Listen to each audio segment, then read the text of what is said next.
Hey, what's going on, guys? It's Trey coming back at you, and we are going to go ahead and do an album review. I actually think that one of the things that I'm going to start working on is make sure we get a... Sorry for bending down. One of the things I'm going to start working on is make sure we get a little bit more diversity in these. I actually did catch some feedback from, a couple of my subscribers, and they did go ahead and say that, especially with the album reviews, they wanted to see older and newer, different genres of metal, and maybe I'll even do a little bit of rap. I'll be honest with you, I'm a huge old school rap fan, so we'll probably go ahead and get into some of that. I'll have to, because I want to make sure I have the CDs present so we can definitely discuss them. So I'll dig through my archive, see what I can find. But anyways, today what we're going to go ahead and review is an album that was highly anticipated this year, and what we're also going to look into doing is some albums I really wasn't a fan of, but I'm going to try to stay as center as possible. Now, the album I'm talking about, Bullet For My Valentine, Temper. Now, I have mixed emotions about this album. I've been a Bullet fan since The Poison. They really, to me, have always pretty, in succession, always put out really good albums. But this album itself, I don't want to make this a knock fest or anything like that, but it just seems safe.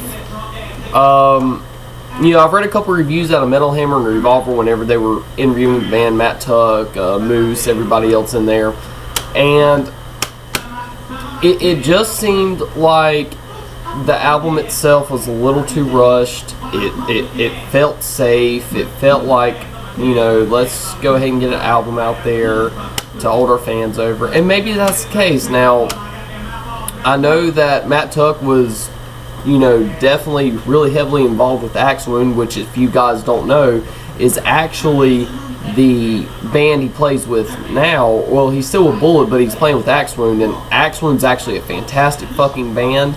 What I may do is put a link in the description to go let's check out Axe Wound's first album, anything like that, because it's something I will highly recommend, and I will actually be doing an album review of that here in the later weeks. But let's go ahead and dig deep into this album now.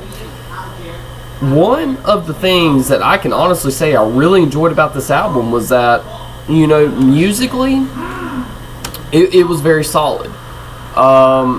The instruments, Bullet For My Valentine's always been really crisp with their instruments. They've never really had any kind of bad playing, and they seem to always get better and better. Now, they actually did a second part to Tears Don't Fall Part 2, which I will say is probably the best song on this album. But I'm going to go ahead and dig into why my feelings toward this album itself wasn't as major or great as their prior albums. Now, like I said before, this album felt a little safe to me, maybe a little rushed or anything like that. But it really, more or less, just really didn't speak to me. Bullet's always had this really unique way of really involving their fans in their music. They definitely give their fans what they want. And maybe they were trying to go in a different direction with this one, and that's completely okay. I'm all for bands taking their music in different directions to show that diversity that you do have. Title track on this, Temper, not really a fan of.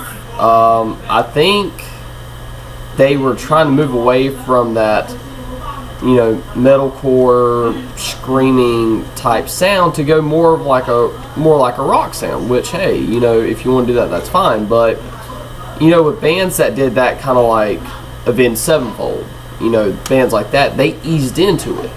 They didn't just change it right away.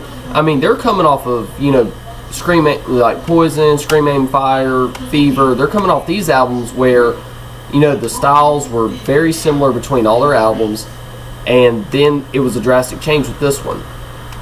So, Temper, it was an okay song. Riot was an okay song. I just didn't get the feeling that I was hoping to get out of this CD. The CD itself was just okay. I mean, there was nothing special about it. Now, they did give us, you know, Scream Aim Fire Live. What else was it? A Whole Lot of Rosie, excuse me. And Not Invincible was actually one of the bonus tracks on here. In all reality, if I were going to give this any kind of rating, I would rate it a 6 out of 10. Just because the song itself not the song, but CD itself just did not seem it just didn't seem very strong. All their albums prior to this has been very strong, but this album in particular, gotta give it a 6. But, you know, still a huge Bullet For My Valentine fan. I will go see them live any day of the week. But in all reality, with this CD, just didn't click with me. If you would like to, however, argue what I'm saying or anything like that, please feel free to do it in the comment section. You know, I love to get some criticism. I love to hear opinions from my fellow metalheads. You know, so let's see what we can do about this. You know, hopefully their next CD, whenever they do come back, maybe they just need to take some time off. Bands normally hit third or fourth album, and it's time to go. You know, it's time for them to take a break. So maybe they'll take a break, go do some side projects, get those creative juices flowing, and come back with a stronger album. But this album right here is going to get a 6 out of 10 from me. But guys, I really appreciate you stopping in. Now, likes, favorites, and shares are much appreciated. I'd love to see my channel start growing a little bit more. But this is, once again, this is Trey. Have a good one, and keep metal alive.